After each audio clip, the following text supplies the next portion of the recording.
বলতে গেলে এক অস্থির সময়ের মধ্য দিয়ে যাচ্ছে বাংলাদেশ ক্রিকেট। দলের সেরা ওপেনার অবসরে বিশ্বসেরা অলরাউন্ডারের দেশে ফেরার অনিশ্চিত। এবার ওয়ানডে ক্রিকেটকে বিদায় জানালেন দলের মিস্টার ডিপেন্ডেবল। সব মিলিয়ে 2 দশকেরও বেশি সময় ধরে বাংলাদেশ ক্রিকেটকে এগিয়ে নেওয়া তারকা ক্রিকেটারদের ক্যারিয়ারের শেষ প্রান্তে এসে দাঁড়িয়েছে।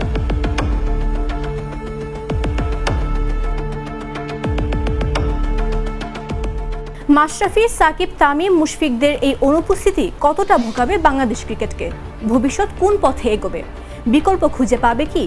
দর্শক জাগরণ বিশ্লেষণে খুঁজব এসব প্রশ্নের উত্তর। সঙ্গে আছি আমি মামদুহা রাইসা। বাংলাদেশ ক্রিকেটের সোনালী যুগের অন্যতম 2 স্তম্ভ সাকিব আল হাসান ও তামিম ইকবাল। সাকিব বিশ্বের অন্যতম সেরা অলরাউন্ডার। দীর্ঘদিন ধরে ব্যাটিং, বোলিং এমনকি নেতৃত্বের মাধ্যমেও দলকে এগিয়ে নিয়েছেন। অন্যদিকে তামিম বাংলাদেশের ক্রিকেটের সর্বোচ্চ রান সংগ্রাহককারীদের একজন। টপ অর্ডারে দীর্ঘ সময় ধরে নির্ভরযোগ্যতা এনে দিয়েছে।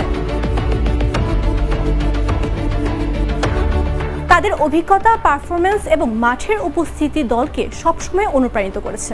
কিন্তু সময়ের নিয়মে এই 2 তারকার আন্তর্জাতিক ক্রিকেটের সময়সীমা কমে আসছে। যদি তারা না থাকেন তাহলে বাংলাদেশ দলে কেমন প্রভাব পড়বে? তামিম ইকবাল দীর্ঘদিন ধরে বাংলাদেশের ব্যাটিং অর্ডারের অন্যতম প্রধান ভরসা ছিলেন। তার অনুপস্থিতিতে মূলত 3টি বড় সমস্যা দেখা দিতে পারে। এর মধ্যে প্রথমটি হলো ওপেনিং জুটির স্থিরতা।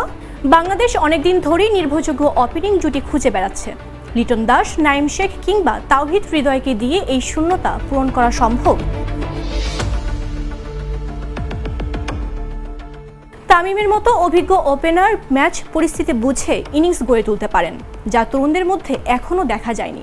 এছাড়াও ড্রেসিং রুম লিডারশিপের কথা না বললেও নয়, কারণ শুধু মাঠেই নয়, দলের ভেতরেও তামিমের উপস্থিতি ছিল অনুপ্রেরণাদায়ক। এদিকে সাকিব আল হাসান শুধু একজন অলরাউন্ডার নন, তিনি দলের একজন এক্স ফ্যাক্টর। তার চলে যাওয়ার ফলে বাংলাদেশ দল বেশ কয়েকটি গুরুত্বপূর্ণ জায়গায় ক্ষতিগ্রস্ত হতে পারে।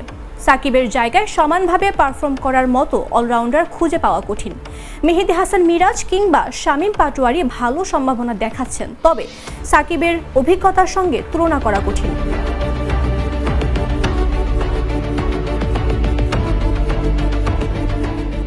সাকিব ব্যাটিংয়ের পাশাপাশি দলের অন্যতম সেরা স্পিনার ছিলেন। তার পরিবর্তে নাসুম আহমেদ, তানজিম হাসান, সাকিব বা রিশাদ হোসেনরা দায়িত্ব নিতে পারেন, তবে তাদের ধারাবাহিকতা এখনও প্রশ্নবিদ্ধ।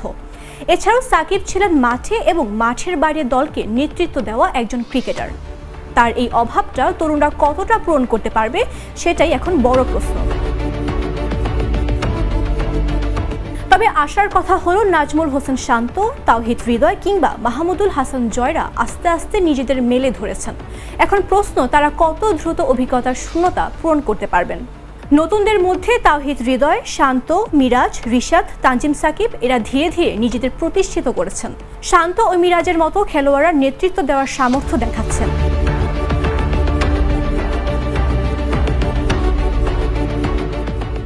বিসিবি যদি দীর্ঘমেয়াদী পরিকল্পনা নেয় এবং তরুণদের গাইডলাইন দেয় তাহলে দল ভালো করতে পারবে। তবে যদি দীর্ঘমেয়াদী পরিকল্পনা না থাকে এবং অভিজ্ঞদের পরিবর্তে স্থায়ী বিকল্প তৈরি করা না হয় তাহলে আগামী কয়েক বছর বাংলাদেশ ক্রিকেটের জন্য কঠিন হতে পারে বলে মনে করছেন বিশ্লেষকরা।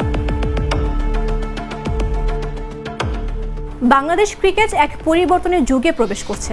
সাকিব, তামিমের মতো তারকারা অবসরে গেলে দলকে নতুন করে গড়ে তুলতে হবে। এটি অবশ্যই চ্যালেঞ্জিং, তবে কঠিন পরিকল্পনা নিলে ভবিষ্যতেও বাংলাদেশ ক্রিকেট প্রতিদ্বন্দ্বিতা করতে পারবে।